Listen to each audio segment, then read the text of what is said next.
Bom dia, boa tarde ou boa noite, queridos e queridas. Estou aqui para poder iniciar meu estágio online pela Uninter. Essa proposta da Uninter de estágio online começou a ser efetivada, visto que estamos passando por uma situação atípica, que é a pandemia do coronavírus, o Covid-19. Então, a proposta seria dar uma aula online, postar esse vídeo no YouTube e obter o máximo de curtidas e comentários. Então, eu peço a vocês, se vocês puderem, quando vocês assistirem o vídeo, dê um joinha aí, dá uma curtidazinha e comenta o vídeo, por favor. O meu estágio é sobre o ensino fundamental, o estágio supervisionado do ensino fundamental. O meu tema proposto é jogos psicopedagógicos. Essa atividade seria para o primeiro ano do ensino fundamental, enfocando a alfabetização.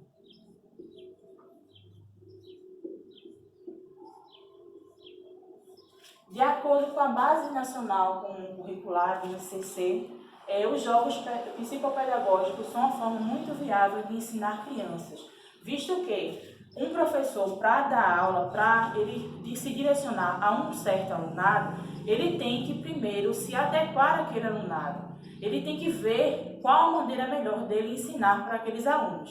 Se eu estou me referindo a alunos de primeiro ano do ensino fundamental, logicamente são crianças. Então, o que criança mais gosta de fazer? Criança gosta mais de brincar. Pensando nisso, foram criados jogos psicopedagógicos, que seriam uma forma da criança brincar e aprender ao mesmo tempo.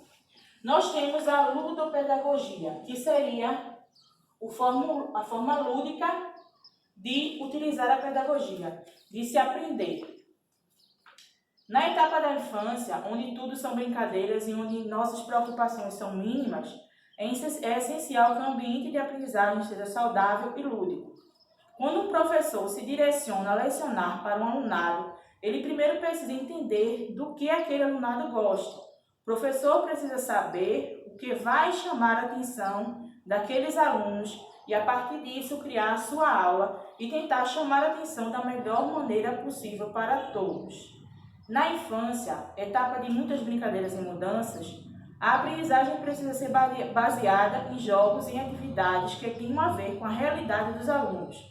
Os jogos são importantíssimos para essa fase da aprendizagem, visto que é através deles que a criança tem acesso a um amplo conhecimento de mundo e pode desenvolver e aprimorar suas habilidades relevantes para toda a sua vida.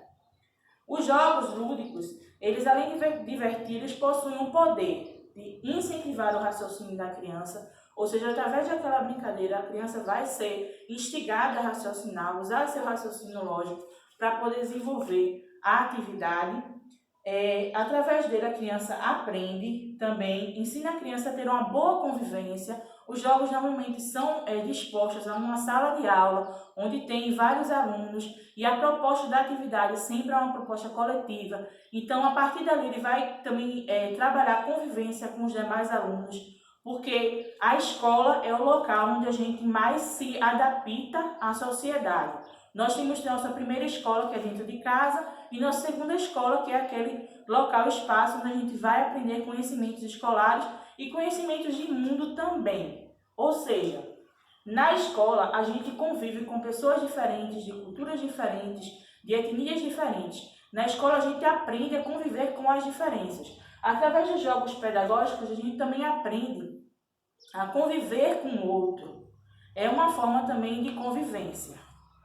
O aluno vai frustrar-se, ou seja, nem toda atividade que ele for fazer, ele vai conseguir executar da melhor forma possível. Ele vai, de alguma forma, se frustrar, não vai conseguir fazer alguma delas. Mas a frustração é um dos passos para a aprendizagem também. Ele vai vencer, ele vai colaborar e vai concentrar-se e, por fim, ele se desafia todo o tempo na atividade dos jogos. Mas trabalhar ensinando crianças através de jogos vai muito além de tudo isso, pois é através dos jogos que o psicopedagogo compreende em que nível está o raciocínio lógico da criança e se esse raciocínio está em comum acordo com sua idade.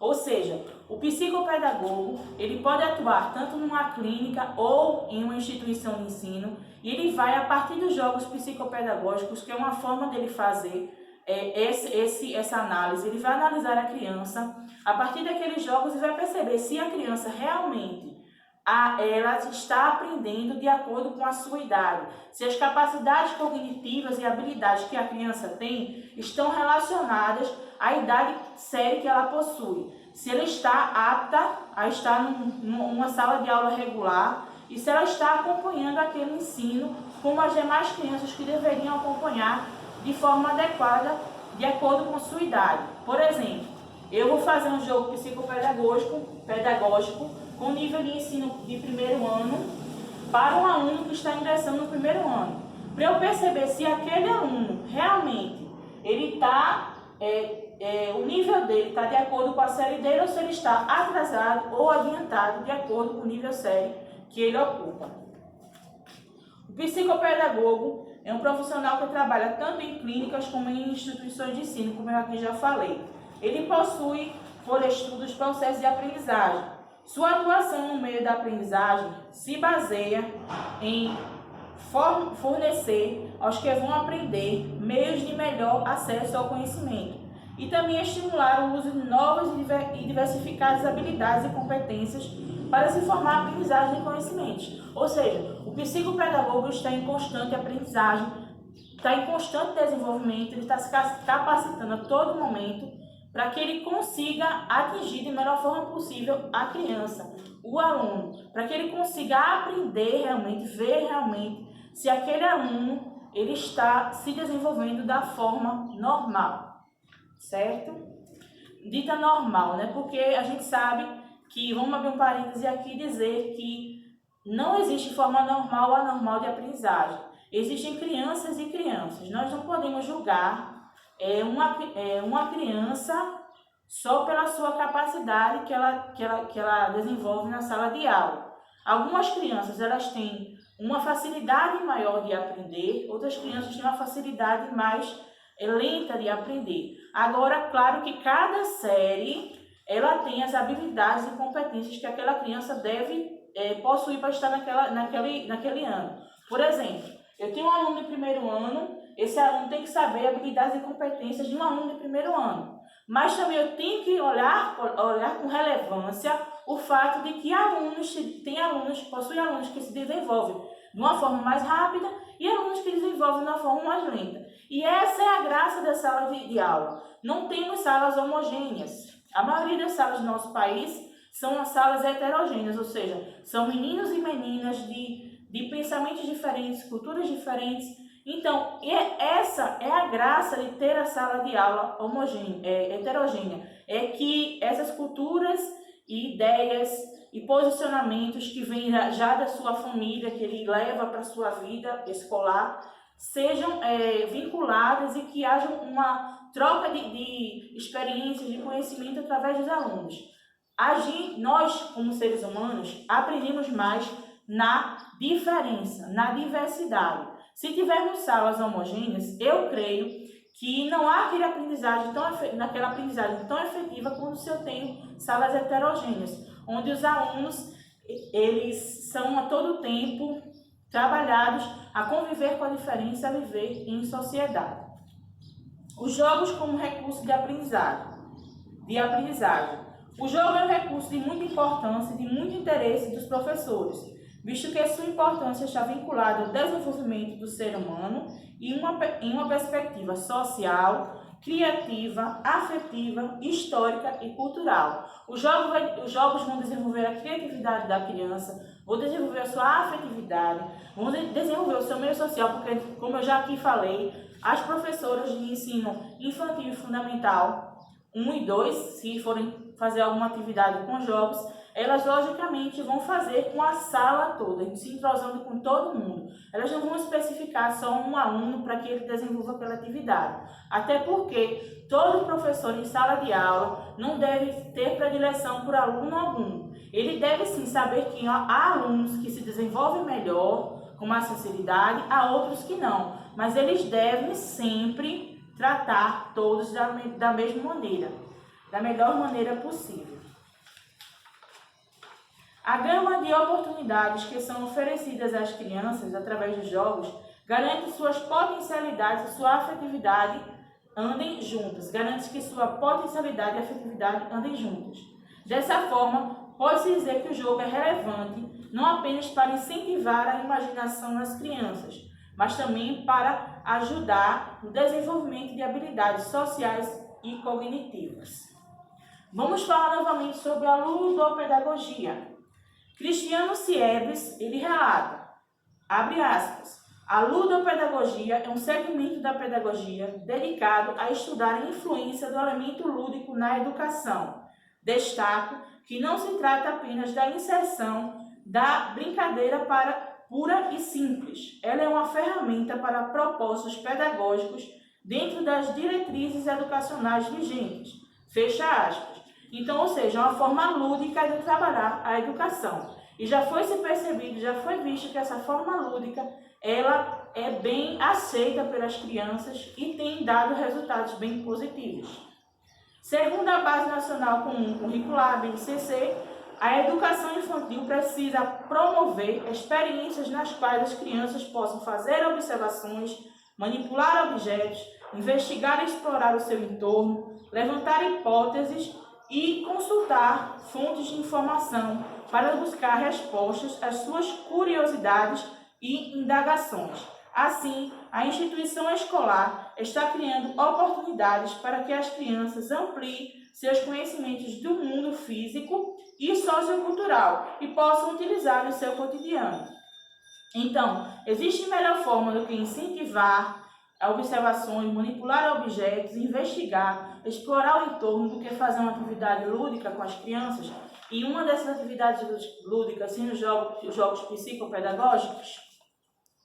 Os jogos precisam ser considerados importantes por fazer parte da cultura de uma comunidade, onde possibilita uma aprendizagem relevante na alfabetização, é a possibilidade da criança conhecer as palavras através do lúdico. Os envolvidos na aprendizagem necessitam estar conscientes da importância em que os jogos e brincadeiras possuem na formação do conhecimento da criança. As reflexões são necessárias e importantíssimas, uma vez que todos precisam estar envolvidos na educação. Com o passar da história, muitos estudos se mostraram eficazes no meio da coesão entre o lúdico e o letramento. Vários teóricos também afirmaram e provaram a relevância dos jogos e brincadeiras na educação escolar. O jogo faz parte do ambiente natural da criança, fazendo com que, ao utilizá-lo na sala de aula, o professor traz o brincar associado ao aprender. Então, como aqui já foi falado, é associar o que a criança mais gosta de fazer, que é brincar, ao aprender. Ela às vezes não percebe, muitas vezes ela não percebe que ela está aprendendo brincando, mas o professor de educação infantil, do ensino fundamental, ele sabe a capacidade que a criança vai desenvolver através daqueles jogos. Ele percebe o seu alunado através dos jogos também. Então, uma atividade com jogos psicopedagógicos, uma atividade de leitura de um livro de história infantil, uma atividade com músicas. Muita gente pensa que isso é besteira, mas isso também é forma de aprender. O aluno de ensino infantil e ensino fundamental, e qualquer que seja outra série, ele não aprende apenas através do quadro e de atividades no caderno ou de folhinhas com atividades. Ele aprende também de forma lúdica. O lúdico tem se mostrado muito eficaz no nosso desenvolvimento da aprendizagem do nosso alunado, principalmente de crianças. Eu tenho aqui alguns jogos psicopedagógicos que eu desenvolvi para trabalhar de forma lúdica a alfabetização. Lembrando que essa aula é mais direcionada para alunos de primeiro ano. Você pega uma folha, um papelão, pega algumas folhas de ofício e coloca um lado só uma sílaba, a última sílaba. Eu coloquei aqui a sílaba to. E eu desenvolvi vários outras sílabas para Cs iniciais. Pato, gato, rato e fato. Eu fiz com que essa atividade é bem simples, materiais recicláveis, e a criança acaba aprendendo brincando. Ela vai tirando as sílabas, vai modificando e vai silabando e aprendendo assim a ler. Eu também fiz outra atividade aqui com rolinho de papel higiênico, aquele rolinho que sobra depois que a gente utiliza o papel higiênico. De um lado a gente coloca uma sílaba só. Coloquei aqui a sílaba lá. Eu posso mover e posso modificar essa palavra. Mala, bala, fala. Uma atividade bem simples. Outra aqui também. Eu coloquei lhó como segunda sílaba. Milho, filho. É uma atividade bem simples e são materiais que você pode ter em casa, materiais recicláveis. Aqui eu fiz como se fosse uma cruzadinha. Eu tenho aqui uma lixa de unha e coloquei a palavra panela. Aí eu vou dar esse tabuleirozinho aqui para o aluno para ele encontrar onde está a palavra panela. A palavra panela está aqui. E quando ele encontra essa palavra, ele vai silabar. Panela. Depois você pode também utilizar as outras palavras. Mala, faca e cavalo. Bem, esses são alguns exemplos de jogos psicopedagógicos que eu trouxe para vocês. Espero que vocês tenham gostado dessa aula. Por favor, se vocês gostarem, dê uma curtidinha, dê um joinha e comentem. Eu agradeço pela oportunidade e até mais.